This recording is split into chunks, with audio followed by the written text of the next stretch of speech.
دو قسم کی سوسائٹی میں خرابیاں آتی ہیں. ایک خرابی کہلاتی ہے عقیدے اور نظریے کی خرابی، اور ایک خرابی کہلاتی ہے عملی خرابی، عمل میں انسان خراب ہو. ان دونوں قسم کی خرابیوں کی اصلاح کو اصلاح کہا جاتا ہے، تزکیہ کہا جاتا ہے.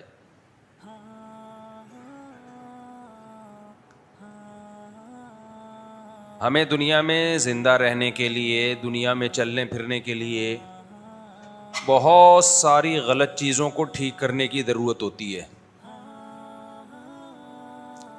باڈی کو صحیح رکھنے کی ہمیں ضرورت پڑتی ہے. اس کے لیے ہمیں حکیموں سے، ڈاکٹروں سے، ماہرین امراض سے ہدایات لینی پڑتی ہیں.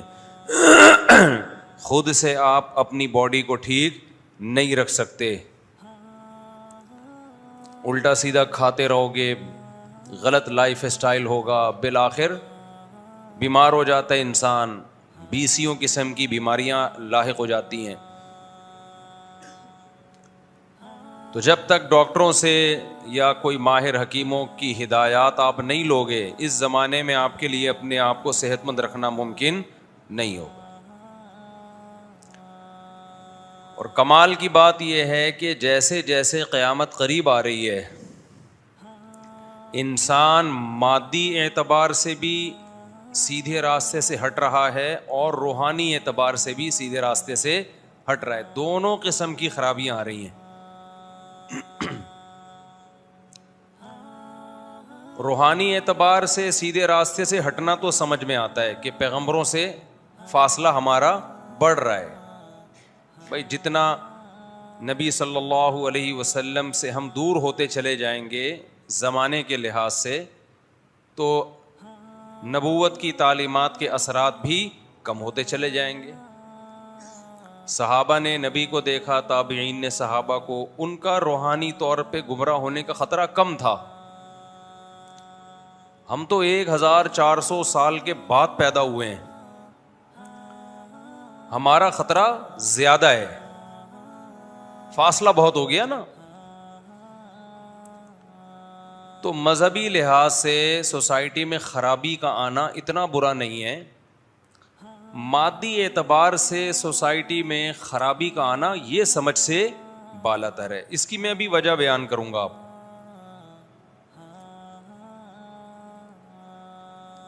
پہلے زمانے میں لوگوں کی صحتیں اچھی ہوتی تھیں، اب صحتیں خراب ہو رہی ہیں. پہلے ایسے موٹاپے نہیں ہوتے تھے، اب موٹاپے. پہلے شوگر کے اتنے پیشنٹ نہیں تھے، اب زیادہ ہیں. ہارٹ کے ایسے پیشنٹ نہیں تھے، اب زیادہ ہیں. یہاں ایک سوال پیدا ہوتا ہے، بھائی مادی ترقی تو بڑھ رہی ہے نا. یہ جو میں کہنا چاہ رہا ہوں ایک مثال سے سمجھاتا ہوں، پھر دماغ شریف میں بات انشاءاللہ آئے گی. ہمارے ہاں جامعۃ الرشید میں چند سال پہلے ایک مسئلے پر تحقیق ہو رہی تھی. سب علماء بیٹھے ہوئے تھے، مفتیان کرام بیٹھے ہوئے تھے. آپ کو معلوم ہے کہ چند سال پہلے یہ ایشو کھڑا ہوا تھا کہ کان میں دوا ڈالنے سے روزہ ٹوٹتا ہے یا نہیں ٹوٹتا.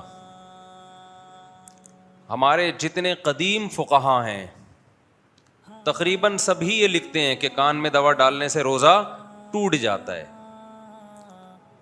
قرآن و حدیث میں اس پر وضاحت سے کوئی بیان ہمیں نہیں ملتا. کچھ لوگ ہو سکتا ہے بے وقوف یہ کہیں کہ جب قرآن حدیث میں نہیں ہے کہ کان میں دوا ڈالنے سے روزہ ٹوٹتا ہے، تو پھر علماء نے کیوں لکھا کہ روزہ ٹوٹتا؟ پہلے کیوں لکھا؟ آج کل نا منجن بہت بک رہا ہے. تو بھائی یہ بھی تو نہیں ہے کہ نہیں ٹوٹتا، یہ بھی تو قرآن حدیث میں کہیں نہیں لکھا نا. تو جب نہ یہ لکھا ہے کہ کان میں دوا ڈالنے سے روزہ ٹوٹتا ہے، نہ یہ لکھا ہے کہ نہیں ٹوٹتا، تو ایسے موقع پہ اجتہاد کیا جاتا ہے. یہ لوگ اکثر دلیل پوچھ رہے ہوتے ہیں نا کہ یہ مسئلہ مفتیوں نے کہہ دیا، قرآن حدیث میں اس کی دلیل دکھاؤ. تو آپ بتا دو ایسا نہیں ہے، اس کی دلیل دکھا دو. کیا خیال ہے بھائی؟ ایسے پاگل لوگ آ رہے ہیں جن سے لوگ متاثر بہت ہوتے ہیں. میں تو حیران ہوتا ہوں اس پہ، ان اسکالر سے متاثر ہوتے ہیں. آپ ان سے کہتے ہو یہ مسئلہ غلط ہے تو یوں بتا دو کہ اس کی کیا دلیل ہے. میں نے مسئلہ بیان کیا نا ایک دفعہ جھینگے کے بارے میں, کیکڑا صحیح نہیں ہے, تو لوگوں نے کہا قرآن حدیث سے بتاؤ کیکڑا کھانا حلال ہے. میں نے کہا آپ بتا دو ہاں قرآن حدیث سے بتاؤ کہ کیکڑا کھانا ناجائز ہے. میں نے کہا آپ بتا دو کہ جائز ہے. ہم جب قرآن حدیث مانگے نا تو پنچر ہو جاتے ہیں, ہوا نکل جاتی ہے. لوگ کہتے ہیں نا, میں نے ایک کلپ ریکارڈ کروایا تھا کہ کیکڑا کیا ہے فقہ حنفی میں جائز نہیں ہے. لوگ کہتے ہیں اسلام میں بتاؤ, فقہ حنفی نہیں بتاؤ. اسلام میں چونکہ اس کے حلال ہونے کی کوئی دلیل نہیں ہے, اس لیے ابو حنیفہ نے اس کو ناجائز کہا. اسلام کی وجہ سے فقہ حنفی میں آیا ہے مسئلہ, فقہ حنفی کی وجہ سے اسلام میں نہیں گیا. تو فقہ حنفی کوئی اسلام سے الگ کوئی چیز نہیں ہے. اور آپ جو بتا رہے وہ بھی تو اسلام نہیں ہے نا, وہ بھی تو آپ کی رائے ہے. کیونکہ اسلام تو اس بارے میں کیکڑے کے بارے میں کیا ہے, لفظ کیکڑے کے بارے میں خاموش ہے. جب خاموش ہے تو پھر دیگر دلائل دیکھے جاتے ہیں کہ اس سے کیا پتہ چل رہا ہے حلال والے زیادہ ہیں یا حرام والے زیادہ ہیں. اپنی رائے کو اسلام کہتے ہیں, ابو حنیفہ کی رائے کو حنفی فقہ کہتے ہیں یہ لوگ, اور اسلام کے مقابلے میں لاتے ہیں. تو آپ کی بھی تحقیق اگر قرآن و حدیث سے ہے, ابو حنیفہ کی بھی قرآن و حدیث سے ہے, تو دونوں اسلام ہیں. صحیح بات یہ ہے کہ اس میں صحیح والا کون سا ہے. تو ابو حنیفہ کی رائے میں غلطی کا امکان کم ہے, آپ کی رائے میں غلطی کا امکان زیادہ ہے. یوں تعبیر ہونی چاہیے. تو جو بولا کرے نا ہم پہ اعتراض کرے یہ لوگ کیکڑا نہیں کھاتے, کہتے ہیں کہ اس کے حالانکہ حلال و حرام کرنا تو صرف اللہ کا کام ہے. آج کل ایسے کلپ آ رہے ہیں, مفتیوں نے کیکڑے کو حرام کر دیا, حالانکہ حلال حرام کرنا کس کا کام ہے, اللہ کا. تو ان سے بولو حلال کرنا بھی اللہ کا, حرام کرنا بھی اللہ کا. اگر آپ کہتے ہو کیکڑے کے بارے میں حرام ہونے پر کوئی حدیث نہیں ہے, تو آپ حلال ہونے پر دکھا دو, حلال ہونے پر بھی تو نہیں ہے. اب یہاں اجتہاد ہوگا, پھر جب اجتہاد ہوتا ہے تو فقہا کا اختلاف بھی ہوتا ہے, اور پھر تقلید ہی کرنی پڑتی ہے. آپ کرتے تقلید ہو اپنے مولویوں کی, لیبل لگاتے ہو محقق ہیں, ہم قرآن حدیث کو مانتے ہیں, یہ جھوٹ بول رہے ہو, یہ منجن کسی اور کے سامنے بیچا کرو جا کے. میرا موضوع ہٹ جاتا ہے کیونکہ اس کی فضول چیزیں بہت آ رہی ہیں مارکیٹ میں. سیدھا سیدھا بولو بھائی میں امام شافعی کو فالو کرتا ہوں, میں کیا میں جاہل ہوں, میں امام شافعی کو فالو کرتا ہوں, پھر ہر مسئلے میں انہی کو فالو کرتا ہوں. یہ نہیں کہ کیکڑا کھانے کے لیے شافعی بنتا ہوں اور جہاں کوئی آسانی نظر آئے تو حنفی بن جاتا ہوں. ہم کبھی شافعیوں پہ اعتراض نہیں کرتے, وہ کہتے ہیں بھائی ہمارے پاس علم کامل نہیں ہے, ہم امام شافعی کو فالو کرتے ہیں, اہل سنت والجماعت کے امام ہیں اور ان کی تحقیق ہے, تو پھر ہر چیز میں انہی کو فالو کرتے ہیں. یہ نہیں ہوتا کہ بغیر ولی کے لڑکی نے جب گھر سے بھاگنا ہو تو پھر حنفی کو فالو کرے گی, اور کیکڑا کھانا ہو تو کس کو. میرے پاس ایسے اہل حدیث کے فون آئے ہیں, کیکڑا کھانے کے لیے اہل حدیث ہیں, لڑکی سے ابا کی مرضی کے بغیر شادی کرنے کے لیے فقہ حنفی سے فتویٰ لے رہے ہیں. یہ مذاق بنا رہے ہیں دین کو اور کچھ بھی نہیں ہے. باقی جو کہتا ہے نا سمندر کی ہر مخلوق حلال ہے, حرام ہونے کی کوئی دلیل نہیں ہے اس سے, اور پانی کی ہر مخلوق, تو کیکڑا پانی میں بھی رہتا ہے اور خشکی میں بھی, مگرمچھ پانی میں بھی رہتا ہے اور خشکی میں بھی, کچھوا پانی میں بھی رہتا ہے اور خشکی میں بھی, تو پھر کیکڑا حلال نہیں ہے, پھر کچھوا اور مگرمچھ بھی حلال ہے, اس کے انڈے بھی کھایا کرو.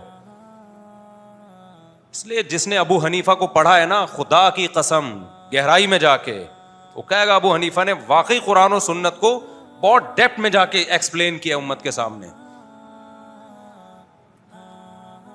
یہ لوگ ہم سے ابو حنیفہ چھڑوا کے کہتے ہیں ہم نبی کے پہ آ جاؤ. ہمیں پتہ ہے نبی کی, یہ ابو حنیفہ چھڑوا کے نبی پہ نہیں لا رہے, یہ ابو حنیفہ چھڑوا کے اپنی رائے پہ لے کر آ رہے ہیں, اس کو نبی کی رائے قرار دے رہے ہیں کہ جو ہمیں جو سمجھ میں آ رہا ہے وہ نبی کے. ابو حنیفہ جو تھے وہ نبی کو نہیں سمجھا انہوں نے. اٹھا کر پھینک دو باہر گلی میں, نئی تہذیب کے انڈے ہیں بیڈ کو گندے کو انگلش میں ڈرٹی, تھوڑا انگلش کا تڑکا, شعر پرانا ہو گیا نا. اٹھا کر پھینک دو باہر گلی میں, اٹھا کر پھینک دو باہر اسٹریٹ میں, نیو تہذیب کے انڈے ہیں ڈرٹی. یہ شعر پرانا ہو گیا تو تھوڑا میں نے ٹیسٹ چینج کیا اس کا. تو اچھا کمال کی بات ہے جب ہم جواب میں کوئی کلپ ریکارڈ کرواتے ہیں نا, ان کے کمنٹس میں اس کا ایسے لوگ جو اعتراض کرتے ہیں نا ابو حنیفہ پہ یا علماء پہ, تو جب ہم کلپ ان کے کمنٹس میں نا لنک شیئر ڈال دیتے ہیں تو فوراً لنک اڑا دیتے ہیں وہ لوگ. حالانکہ آپ اگر تحقیق محقق ہو تو بھائی دونوں کی رائے کو سنو. آپ کمنٹس میں سے وہ اڑا کیوں رہے ہو؟ یہ کہتے ہیں نا سب کو سننا چاہیے, تو اپنے مخالف کو سننے کا حوصلہ تو پیدا کرو. لیکن آپ نے ان لوگوں کا ظرف بہت تھوڑا دیکھا ہوگا. یہ کہتے ہیں, دعویٰ کرتے ہیں سب کو سنو, لیکن کمنٹس میں اس طرح کے تمام کمنٹس اور لنک ڈیلیٹ کر کے بتا رہے ہوتے ہیں کہ ہمارے علاوہ کسی کو بھی نہیں سنو. منجن کی بہت ساری قسمیں میرے بھائی.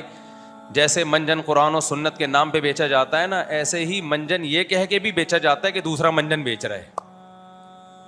دوسروں پہ منجن بیچنے کا الزام لگا کے بھی اپنا منجن ٹائٹ طریقے سے بیچا جاتا ہے. ہم اپنے ٹاپک کی طرف آتے ہیں. کیا ہم ساس بہو کے جھگڑے لے کے بیٹھ گئے؟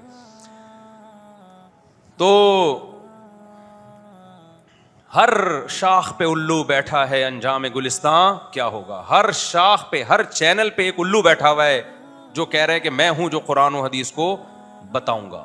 تو یہ سمجھو ہر باغ میں جب ہر شاخ پہ پھول کے بجائے الو اور تتلیوں کی بجائے الو آ کے بیٹھ جائے تو گلستان کا انجام کیا ہوگا. تو ہم یہ لے کے چل رہے تھے میرے بھائی, جو قدیم فقہا ہیں میرے بھائی وہی ٹھیک ہیں. تو میں وہ واقعہ بیان کر رہا تھا, جامعۃ الرشید میں مجلس سے تحقیق ہو رہی تھی. تقریباً تمام قدیم فقہا نے یہ بات لکھی کہ کان میں دوا ڈالنے سے روزہ ٹوٹ جاتا ہے, کیونکہ یہ مسئلہ قرآن و حدیث میں صراحتاً مذکور نہیں ہے. جب مذکور نہیں ہے تو اجتہاد کیا. اب اجتہاد کسے کہتے ہیں, قیاس کسے کہتے ہیں, کہ بھائی ہمیں اس سے ملتی جلتی قرآن و سنت میں مثالیں ملتی ہیں تو انہی پر قیاس کر لیا جائے گا اس کو بھی. تو دیکھا کہ بھائی دماغ یا معدہ ایسی چیز ہے جس میں کوئی بھی چیز جاتی ہے تو روزہ شریعت ٹوٹنے کا حکم لگاتی ہے. جیسے ناک میں دوا ڈالنے سے بھی روزہ ٹوٹتا ہے نا. تو فقہا نے فتویٰ یہ دیا کہ بھائی چونکہ کان میں دوا ڈالنے سے وہ دوا دماغ تک پہنچتی ہے, کوئی کان کا پردہ ہے اور سوراخ ہے. ان کا خیال یہ تھا ہم جو سنتے ہیں تو یہ کوئی سوراخ ہوگا نا جو دماغ تک آواز پہنچ رہی ہے. تو انہوں نے فتویٰ دے دیا کہ بھئی کان میں دوا ڈالنے سے روزہ ٹوٹ جاتا ہے. اسی فتوے پر امت عمل کرتی آ رہی تھی, اور قرآن و حدیث میں اس کا کوئی تذکرہ تھا نہیں واضح. اگر ہوتا تو پھر تو 2 اور 2 4 کی طرح ہو جاتا نا مسئلہ. آج جب میڈیکل سائنس نے بہت زیادہ ترقی کی تو ڈاکٹروں نے بتایا کہ بھئی کان میں دماغ تک پہنچنے کا کوئی راستہ نہیں ہے, کوئی سرے سے پائپ, کوئی جھلی بھی نہیں ہے جہاں سے کوئی پانی یا دوا سرایت کر کے کہاں تک پہنچ جائے, دماغ تک. جب میڈیکل سائنس کی یہ تحقیق آئی تو دارالعلوم کرنگی میں بھی علماء کے اجلاس ہوئے, جامعۃ الرشید میں بھی, بنوری ٹاؤن میں بھی, اور بھی بہت سارے مدارس میں, کہ بھئی یہ تو مسئلے کی بیس ہی یہی تھی کہ دماغ تک دوا پہنچ رہی ہے, یہ تو پہنچ ہی نہیں رہی, ڈاکٹر کہہ رہے ہیں. اب جب ہمارے یہاں اجلاس ہوا, دارالعلوم کرنگی نے تو فتویٰ دیا کہ اس سے رجوع کر لیا کہ بھئی کان میں دوا ڈالنے سے روزہ نہیں ٹوٹتا. ان کی یہ رائے تھی, اور فتویٰ اسی پہ دے دیا انہوں نے, اور یہی ہماری رائے بھی ہے کہ کیونکہ اس کی بیس ہی ختم ہو گئی نا. علماء نے جو اجتہاد کیا تھا وہ تو اس بیس پہ کیا تھا نا کہ دماغ تک کچھ پہنچ رہا ہے, تو پہنچ ہی نہیں رہا. بنوری ٹاؤن میں بھی ہوا, ان کی وہی رائے ہے جو قدیم فقہا کی رائے ہے. وہ بھی اجتہادی مسائل میں کوئی ایک جانب پہ آپ بہت زیادہ سختی نہیں کر سکتے. ہمارے جب جامعۃ الرشید میں اجلاس چل رہا تھا تو ایک جو مفتی تھے سینئر, ان کی رائے یہ تھی کہ یہ جو اتنے سارے فقہا نے یہ فتویٰ دیا ہے کہ کان میں دوا ڈالنے سے روزہ نہیں ٹوٹتا, یہ اتنے سارے لوگ غلط تو نہیں, یعنی غلط سے مراد ہے کہ ان کو تو آج کے فقہا ان فقہا کا مقابلہ نہیں کر سکتے. آج کے فقہا کا مطلب ہم لوگ, ہم تو بہت ہی تھوڑے ہو گئے, یعنی جو سینئر لوگ ہیں. لہذا ان کی رائے کو فالو کیا جائے. ایک اور بڑے مفتی ہیں ہمارے یہاں, انہوں نے بڑی بہترین بات کی. انہوں نے کہا جیسے آج کے فقہا ان فقہا کے برابر نہیں ہو سکتے ذہانت میں, تفقہ میں, لیکن اس زمانے کے طبیب آج کے طبیبوں کے برابر, آج کے ڈاکٹروں کے برابر نہیں ہو سکتے. آج میڈیکل سائنس بہت ترقی کر چکی ہے. تو ہم جو اس فتوے سے رجوع کر رہے ہیں اس کی بیس یہ نہیں ہے کہ ان علماء کو ہم غلط کہہ رہے ہیں, قدیم فقہا کو, کہ ان کو نہیں پتا تھا, بلکہ ان حکیموں کو ہم غلط کہہ رہے ہیں کہ ان کو نہیں پتا تھا. وہ سمجھتے تھے کہ کان سے دوا پہنچ جاتی ہے دماغ تک. تو اس میں ان فقہا کی کوئی انسلٹ نہیں ہے. انسلٹ میڈیکل سائنس کی ایک ترقی کا اعتراف کرنا ہے. میں سمجھا پا رہا ہوں اپنی بات؟ ان علماء پہ اعتراض نہیں ہے, ان کو تو جو ڈاکٹروں